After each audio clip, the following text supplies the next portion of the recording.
बिस्मिल्लाहिर्रहमानिर्रहीम। अस्सलाम वालेकुम नाजरीन, आप यूट्यूब चैनल देख रहे हैं। मैं इमरान खान हूँ।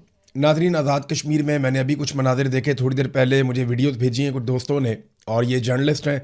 ये बेचारे पाकिस्तान में ये वीडियोस लगा ही नहीं सकते, ना ये लगा सकते हैं, ना इसके ऊपर ख़बर दे सकते हैं। थोड़ी देर के अंदर सोशल मीडिया पर आ जाएंगी ये वीडियोज़ भी। तो वहाँ पर ख़वातीन के ऊपर भी पुलिस ने तशद्दुद शुरू कर दिया। सिक्योरिटी फोर्सेज जो है वो आगे बढ़ रही थी और ख़वातीन वहाँ पे एहतजाज कर रही थी, क्योंकि सिक्योरिटी फोर्सेज हथियार लेकर आती हैं, फिर उसके बाद निहत्ते लोगों पे गोली चल जाती है। तो ख़वातीन रस्ते में एहतजाज कर रही थी और तालिबात थी, ख़वातीन थी, वहाँ पे इकट्ठी थी। उन्होंने कश्मीर के झंडे उठाए हुए थे। तो ना सिर्फ उन पर तशद्दुद किया गया, उन्हें वहाँ से भगाया गया, आंसू गैस की उनके ऊपर शेलिंग की गई, बल्कि उनसे झंडे भी छीन लिए गए आज़ाद कश्मीर के। ये बड़ी तकलीफ दह बात है। मैं जब यहाँ पे लंदन में एहतजाज करने गया था ना, तो मुझे कई लोग मिले और उन्होंने कहा, यार पहली दफ़ा हमारी ख़वातीन को घर से बाहर आना पड़ा है, ये रियासत ने हमारे साथ बड़ा जुल्म किया।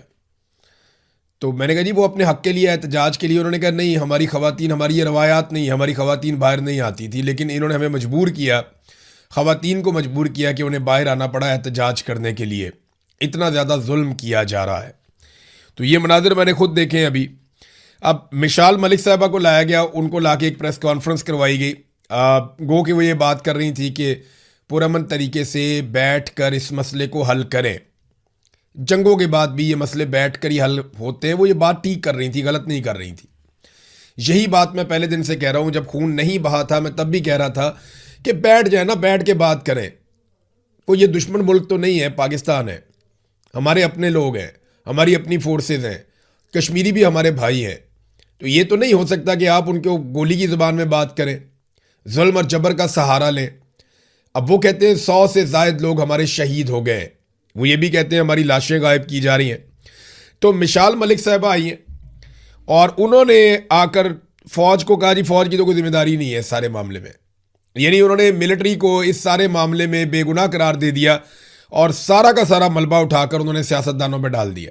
ये ना पुराना तरीक़ाकार है। मिलिट्री एस्टेब्लिशमेंट हमेशा जब गंद मारती है ना, तो उसके बाद अपने बंदे लॉन्च करती है जो आकर ये प्रोपेगेंडा करते हैं कि इसके अंदर मिलिट्री का कुछ लेना देना नहीं है, ये तो सियासतदानों की गलती है। आपको याद है पाकिस्तान टूटने पे जनरल बाजवा का स्टेटमेंट? जनरल बाजवा ये कहता था कि वो एक सियासी गलती थी और वो एक सियासी नाकामी थी, फौज का उसमें कोई कसूर नहीं था। हालांकि 90,000 फौजी हमारे हथियार फेंक के वहाँ पे कैदी बन गए थे।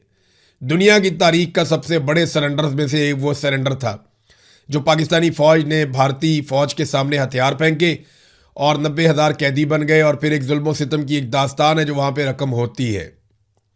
थोड़ी देर पहले खबरें आ रही थी कि हम फतह कर रहे हैं, बेहतरीन है, ज़बरदस्त है, शानदार है, सब इकट्ठे खड़े हैं, थोड़ी देर के बाद सरेंडर हो गया।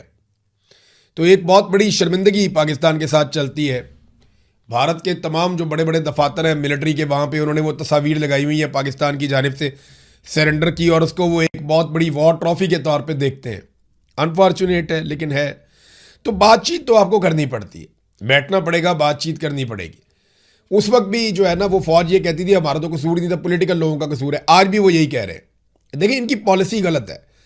ये डंडे के जोर से इक्तदार पे कंट्रोल रखना चाहते हैं। देखिए, एक पॉलिसी एक दफ़ा काम करे ना तो आप कहते हैं ठीक है, हम दूसरी दफ़ा भी उसको अप्लाई करते हैं। दूसरी दफ़ा काम करे तो आप कहते हैं जी हम एक दफ़ा और अप्लाई करते हैं। लेकिन एक पॉलिसी आपकी रोज़ाना नाकाम हो जाए तो फिर आप दूसरी दफ़ा उसे कैसे इस्तेमाल कर सकते हैं? यही पॉलिसी आपकी बांग्लादेश में नाकाम हुई। क्या वहाँ पे अमन आ गया? आपने डंडा और गोली चलाई, नहीं आया। आपने बलूचिस्तान में डंडा और गोली चलाई, अमन आ गया, नहीं आया। कराची में आज भी कत्लो गारतगिरी होती है, आपने डंडा और गोली चलाई, अमन नहीं आया। कबायली इलाकों में आपने ऑपरेशन किए, डंडा और गोली चलाई, सब कुछ किया, क्या अमन आया? नहीं आया। भाई, जब ये पॉलिसी गलत है तो आप पूरे पाकिस्तान को बदअमनी में क्यों झोंक रहे हैं? तरीकाकार तो ये होना चाहिए कि आप पॉलिटिकल लोगों को मौका दें, पॉलिटिकल इंतज़ामिया बातचीत के ज़रिए से रास्ते निकाले।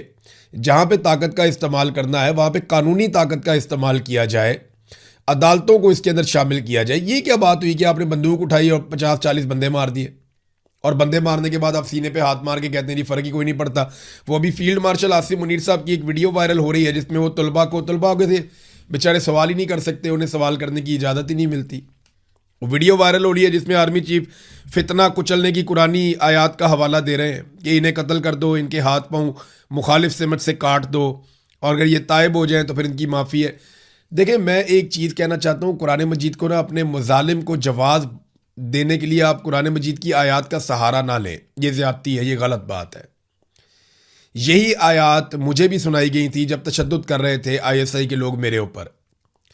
यही आयात जब मैं सुन रहा था तब तशद्दुद हो रहा था, और यह मकबूल जान साहब के ऊपर उनको भी सुनाई जा रही थी कि तुम्हारे हाथ मुखालिफ सिमत से काट दिए जाएं, पाँव मुखालिफ सिमत से काट दिए जाएं, और फिर तुम्हारा फितना है उसको हम कुचल देंगे।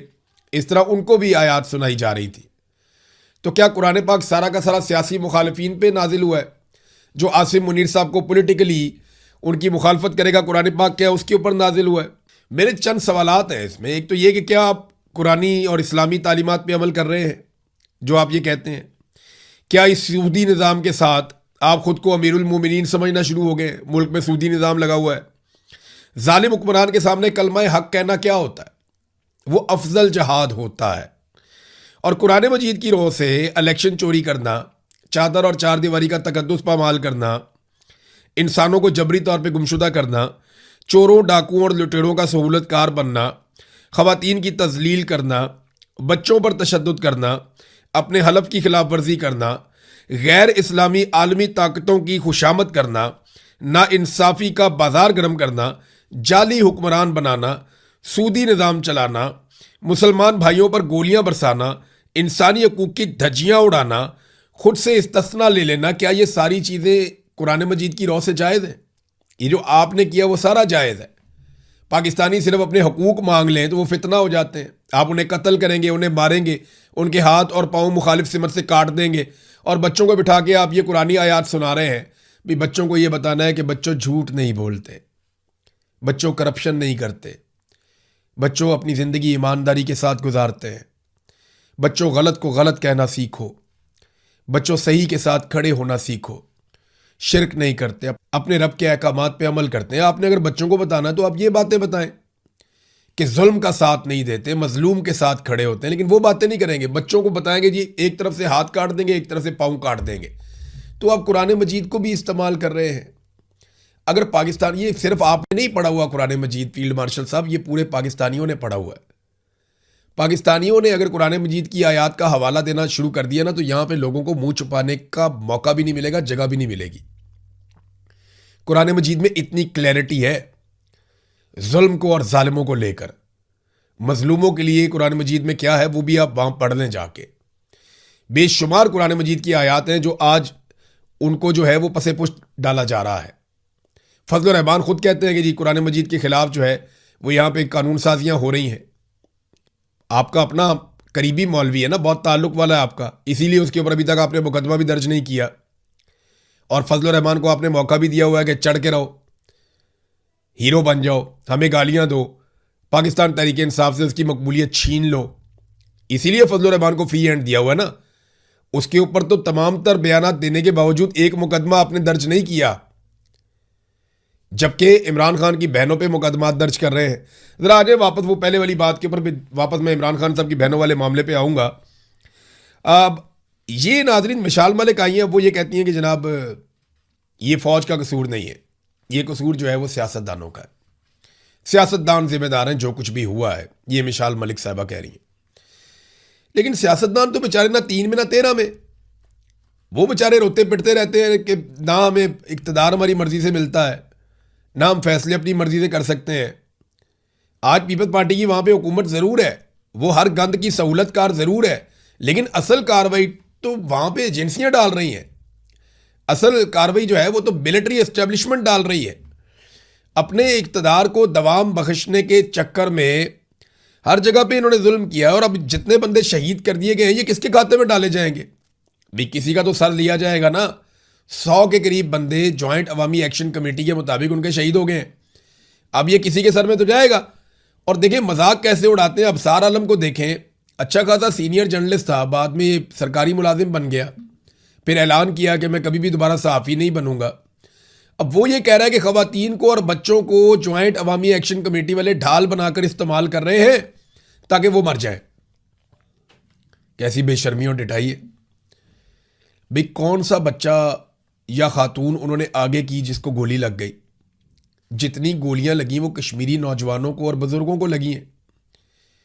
वो तो जैसे ही उनको पता चलता है कि क्रैकडाउन हो रहा है या होने वाला है, वो सबसे पहले अपनी खवातीन को और बच्चों को महफूज बनाते हैं। ये कैसी बेशर्मी है और बेगैरती वाला स्टेटमेंट है। यानी मुझे समझ नहीं आती कि ये कैसे लोग हैं, इनके सीने में दिल ही नहीं है। वहां डी चौक में लाशें गिर रही थी, लोग मर रहे थे और ये ठट्ठे उड़ा रहे थे, मजाक उड़ा रहे थे और ये साबित करने पर तुले थे नहीं जी नहीं कुछ नहीं होया। इनके सीने में दिल ही नहीं है, इनको लगता ही नहीं है कि किसी का खून बह गया, कोई फर्क ही नहीं पड़ता इन्हें। उधर कश्मीरी जाने कुर्बान कर रहे हैं, 100 से ज्यादा लोग उनके बकौल उनके शहीद हो गए हैं। तकरीबन 80 लोगों के नाम तो मौजूद हैं जो शहीद हो गए। लाशें गायब की जा रही हैं सरकार की जानिब से, और ये उस वक्त उनको ताने दे रहे हैं कि तुम औरतों और बच्चों के पीछे छुपे हुए हो। एक औरत को भी और एक बच्चे को भी उन्होंने ऐसे वो गोलियों के सामने नहीं किया। उन्होंने सारे मनाजिर सबके सामने है, सब कुछ सब लोग देख रहे हैं और हर चीज को वहां पे फिल्माया जा रहा है। इंटरनेट की बंदिश की वजह से चीजें सामने नहीं आती, लेकिन चीजें सामने आएंगी। अब इमरान खान साहब की बहनों अलीमा खानम और उस्मा खानम को इश्तिहारी करार दे दिया गया। वजह यह है कि वो जहां जाती हैं लोग बहुत बड़ी तादाद में निकलते हैं। अभी वो बाजोड़ में गई हैं और ऐसा लगता था जैसे बाजोड़ की तारीख का एक तारीखी नौयत का एक बहुत बड़ा इस्तकबाल हुआ है। अब ये लोग अगर इस तरह इकट्ठे हो रहे हैं जैसे अलीमा खानम कर रही हैं, अब जहां जहां वो जाती हैं बहुत बड़े हुजूम निकलते हैं। अगर यही लोग अपने अपने एमपीए और एमएनएस के साथ चल पड़े और एक बड़े हुजूम की शक्ल इख्तियार करें, तो 4-5 लाख लोग अगर चल पड़े इस्लामाबाद की तरफ, ये सवाल ही पैदा नहीं होता कि कभी अपने पैरों पे हुकूमत खड़ी रह पाए। देखें ये गोली कब चलाते हैं, ये मारते कब हैं। जब ये हेलीकॉप्टर पे जाके ऊपर से देखते हैं कि नीचे 25,000, 30,000, 50,000 बंदा है, तो ये कहते हैं ठीक है हम मैनेज कर लेंगे। लेकिन जिस दिन इन्होंने हेलीकॉप्टर से देखा कि नीचे 2 लाख बंदा है या 4 लाख बंदा है, उस दिन इनकी हवा निकल जाएगी, फिर ये नहीं लड़ पाएंगे। ये लाशें गिराते हैं सिर्फ इसलिए कि इनको इस बात का अंदाजा है कि लोग मुंतशिर हो जाएंगे। आज कश्मीर में इनके गले में पड़ गई है। इनको मुसीबत इस बात की है कि कश्मीरी मुंतशिर नहीं हो रहा है। जब वो लाशें गिराते हैं वो लाशें उठा के दफना लेते हैं और उसके बाद दोबारा से अपने एहतजाज पे आ जाते हैं। अब जो लोग मुंतशिर नहीं हो रहे, वापस नहीं जा रहे, भाग नहीं रहे, छुप नहीं रहे और मरने के लिए तैयार हैं, तो फिर आपके पास 2 ही ऑप्शन होते हैं, या तो आप उनकी बात माने या फिर आप उनको मारते चले जाएं। तो अभी तक तो इन्होंने जो ऑप्शन लिया हुआ है वो यही है कि ये उनको मारते ही चले जा रहे हैं, मारते ही चले जा रहे हैं। नाजरीन, अंसार अब्बासी ने भी एतराफ़ कर लिया है बिलाखिर। अंसार अब्बासी ने कहा कि मैंडेट तो दोनों का ही जाली है।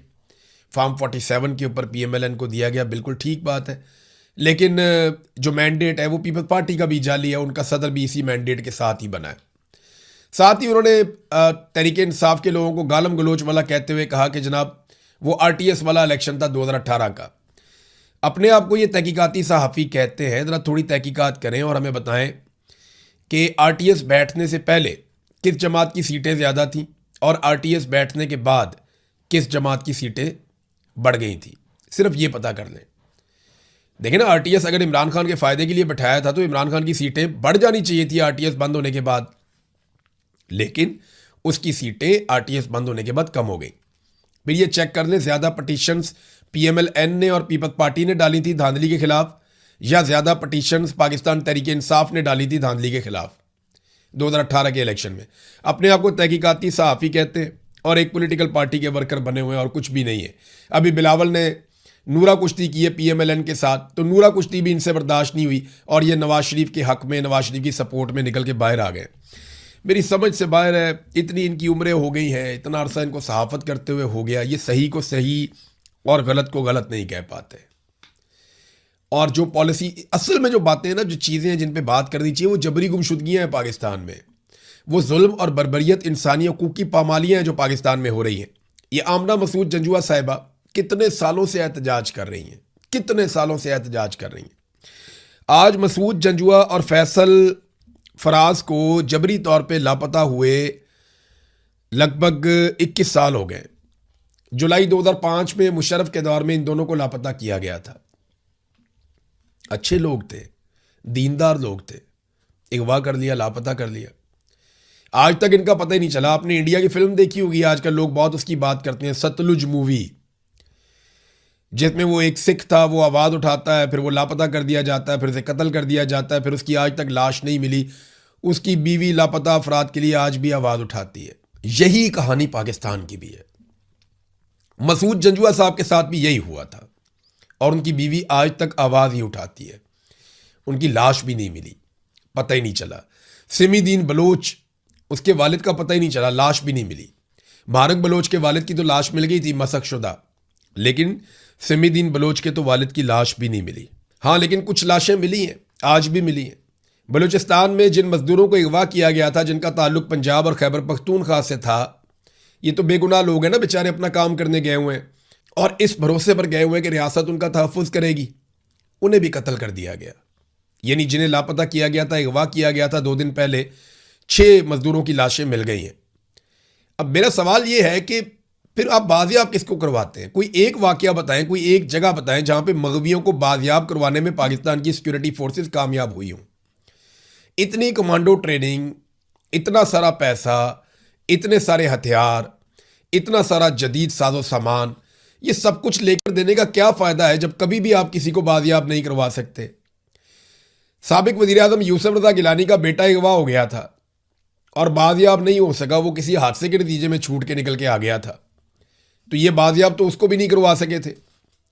यहाँ पे बड़े बड़े लोग जो हैं वो अगवा हो जाते हैं, बाजियाब करवाना तो सवाल ही पैदा नहीं होता। ये पैसे पूसे दे के, डिमांड्स तस्लीम करके उनके बंदे छोड़ के अपने बंदों को लेकर आते हैं।